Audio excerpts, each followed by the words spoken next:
मित्रांनो नमस्कार. आपल्या सगळ्यांचं स्वागत आहे आमच्या शेती एक शेती या युट्यूब चॅनलमध्ये. मित्रांनो, पीएम किसान योजनेचा 23वा हप्ता आणि नमो शेतकरी योजनेचा 9वा हप्ता तुमच्या खात्यात कधी जमा होणार?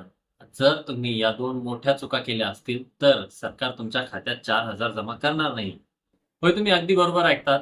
अनेक शेतकरी बांधव यावेळी हप्त्यापासून मुकणार आहेत, वंचित राहणार आहेत. केंद्र आणि राज्य सरकारने कोणते कडक नियम लागू केलेत आणि तुमचा हप्ता अडकू नये म्हणून तुम्हाला तात्काळ नेमकं काय करावं लागणार आहे, हे अगदी सविस्तरपणे आपण शेती एक शेती चॅनलवरती पाहणार आहोत. या व्हिडिओच्या माध्यमातून पाहून घेणार आहोत.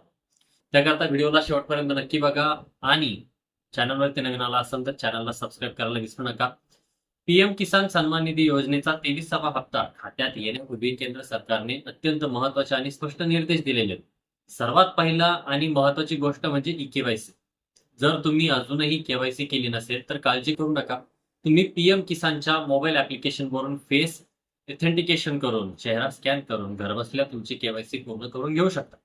या मे महिन्याच्या अखेरपर्यंत ज्या शेतकऱ्यांची केवायसी पूर्ण होणार नाही त्यांना 23व्या हप्त्याला मुकावं लागणार आहे, असे स्पष्ट सांगण्यात आलेले निर्देश देण्यात आलेले. दुर्दैवाने जे शेतकरी मयत आहे किंवा ज्यांची केवायसी तांत्रिक कारणामुळे अपूर्ण आहे त्यांची नावे या यादीतून वगळली जाणार. आता जर बघायचं झालं तर दुसऱ्या मोठ्या अपडेटकडे की नवीन नियमांकडे, तो म्हणजे फार्मर आयडीचा आणि लँड सीडिंग डेटाचा. मित्रांनो, तुमच्या जमिनीची माहिती ऍग्रीस्टॅक पोर्टलवरती लिंक असणे अनिवार्य आहे.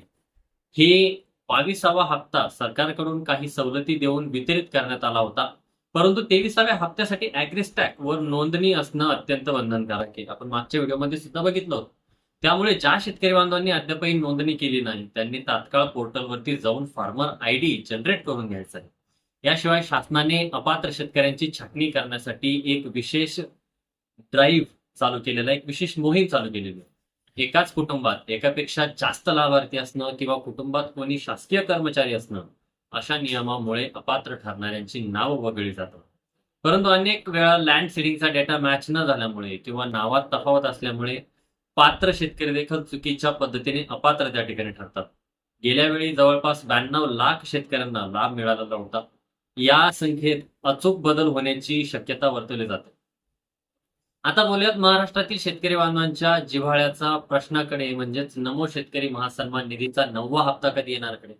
मित्रांनो, हा हप्ता वास्तविक पाहता फेब्रुवारी किंवा मार्च महिन्यातच येणं अपेक्षित होतं. 13 मार्चला जेव्हा पीएम किसानचा हप्ता आला तेव्हा नमो शेतकरीचा हप्ता येईल अशी अपेक्षा होती. पण निधीच्या अपुऱ्या तरतुदीमुळे तो रखडला गेला. परंतु आता काळजी करायचे कारण नाही. राज्य शासनाने वर्ष 2026-27चा अर्थसंकल्प प्रलंबित हप्त्यासह निधीची मोठी तरतूद केलेली. यामध्ये जनरल, खुला प्रवर्ग, एससी आणि एसटी या तिन्ही प्रवर्गातील स्वतंत्र निधीचे लेखाशीर्ष तयार करण्यात आलेले. प्रत्येक प्रवर्गासाठी निधी मंजूर सुद्धा करण्यात आलेला आहे. तर शेतकरी मित्रांनो, दोन्ही हप्ते नेमके कधी येणार? तर सध्याच्या अपडेटनुसार जून महिन्याच्या शेवटच्या आठवड्यापर्यंत किंवा जुलैच्या पहिल्या आठवड्यापर्यंत पीएम किसानचा 23वा हप्ता तुमच्या खात्यात जमा केला जाऊ शकतो. राज्य सरकार देखील खरीपाच्या तोंडावरती नमो शेतकरीचा हप्ता स्वतंत्रपणे देण्याची जय्यत तयारी त्या ठिकाणी करत आहे. जाता जाता एक मोलाचा सल्ला तुम्हाला देऊन जातो. जर तुमची काही समस्या असेल, नावात चूक असेल किंवा लँड सीडिंग प्रलंबित असेल, तर तात्काळ आपल्या तालुका स्तरावरती पीएम किसानचे जे काही नोडल अधिकारी त्यांना भेटा आणि पाठपुरावा करा, जेणेकरून तुमचे थकीत हप्ते सुरळीत तुम्हाला त्या ठिकाणी मिळतील. अशा शेतीविषयक ताज्या आणि अचूक आणि नवीन JRच्या माहितीसाठी तुमच्या लाडक्या शेती एक शेती चॅनलला सबस्क्राईब करा, बेल आयकॉनला क्लिक करा, जेणेकरून अशाच पद्धतीचे नवीन व्हिडिओ आपल्यापर्यंत पोहोचत राहतील. भेटूया नवीन माहितीसहित, नवीन व्हिडिओ सहित. तोपर्यंत धन्यवाद.